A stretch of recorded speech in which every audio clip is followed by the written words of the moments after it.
रावलाकोट तहरीक लबैक आज़ाद कश्मीर के अमीर अब्दुल गफूर तबानी ने अमीर पुंछ डिवीजन ज़ियारत खयात नाज़िम आला पुंछ डिवीजन सरदार रफ़ाकत कादरी अमीर ज़िले पुंछ शफाअत हुसैन रिजवी के साथ गाजी मिलत प्रेस क्लब में प्रेस कॉन्फ्रेंस करते हुए कहा कि 23 जून 2025 को सरजमीन रावलाकोट में ताजदार ख़त्म नबुव्वत कश्मीर व फ़लस्तीन बज़ोर शमशीर कॉन्फ्रेंस में मरकज़ी अमीर तहरीक लबैक पाकिस्तान अल्लामा साद हुसैन रिजवी कोट की धरती पर तशरीफ़ ला रहे हैं।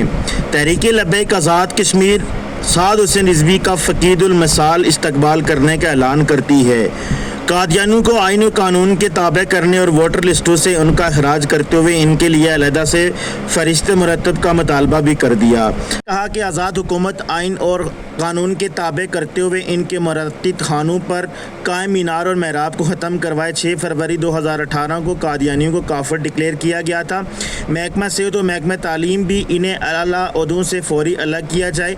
इनकी वजह से मासूम लोगों को वर्गला कर ज़हनी और फ़िक्री इंतशार में मुब्तला किया जा रहा है। उन्होंने कहा कि तहरीक लबैक आज़ाद कश्मीर की सबसे बड़ी मजहबी जमात होने के नाते ये मुतालबा करती है कि कादियानियों का अलग वोटर फरिश्ते मरतब किए जाएँ। अगर ऐसा न किया गया इलेक्शन नहीं होने देंगे। असम्बली के गिराव समेत गली कूचों का रुख करने का ऐलान करते हैं। वज़ीर-ए-आज़म Azad Kashmir, chief secretary Azad Kashmir, chief justice supreme court तमाम हल्फनामों में पाकिस्तान की तर्ज पर हल्फनामों में खत्म नबुव्वत की तहरीर को शामिल करे और तमाम आला ओहदों पर बैठने वालों के हल्फनामों में इस तहरीर को शामिल करते हुए जो बिल असम्बली में कादियानियों के खिलाफ पास किया गया इस पर अमल दरामद यकीनी बनाया जाए, वरना किसी भी रास्त इकदाम से गुरेज नहीं करेंगे।